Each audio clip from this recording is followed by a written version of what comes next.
Pascha nostrum,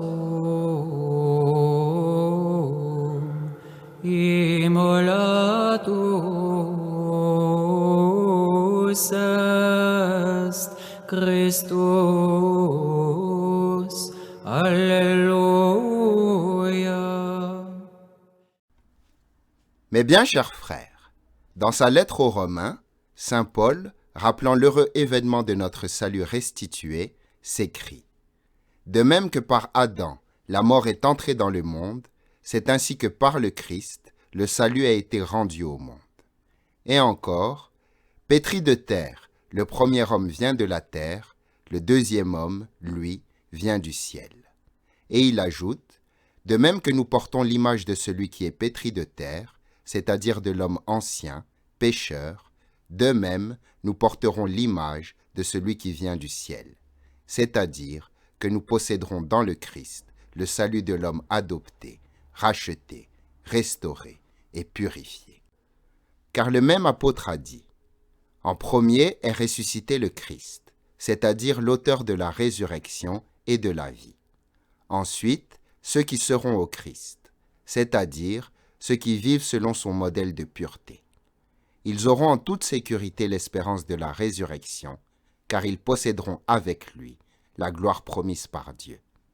En effet, le Seigneur a dit dans l'Évangile, « Celui qui me suivra ne périra pas, mais il passera de la mort à la vie. » Ainsi, mes bien chers frères, la passion du Christ, c'est le salut de la vie humaine. Car c'est pour cela qu'il a voulu mourir pour nous, afin que, croyant en lui, nous ayons la vie sans fin. Il a voulu devenir pour un temps ce que nous sommes, afin qu'ayant reçu la promesse de l'éternité, nous vivions sans fin avec lui.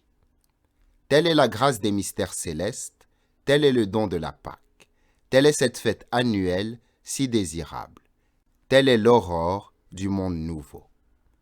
C'est pourquoi les nouveau-nés, mis au monde par cet enfantement qu'est le baptême de vie donné par la Sainte Église, régénérés dans la simplicité des enfants, font retentir les accents de l'innocence.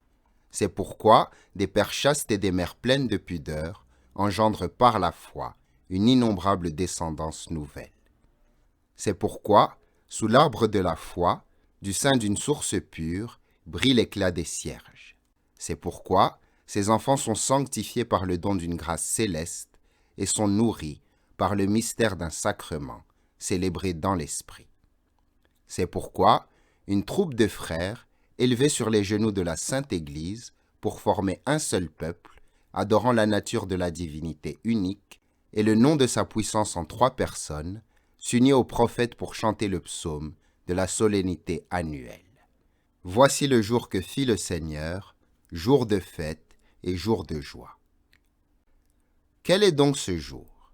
Celui qui a donné naissance à la vie, qui a fait éclore le jour, l'auteur de la lumière, c'est-à-dire le Seigneur Jésus-Christ en personne, lui qui a dit « Moi, je suis le jour, celui qui marche de jour ne trébuche pas. » Autrement dit, mes bien chers frères, celui qui suit le Christ en toutes choses parviendra sur ses traces au trône de l'éternelle lumière.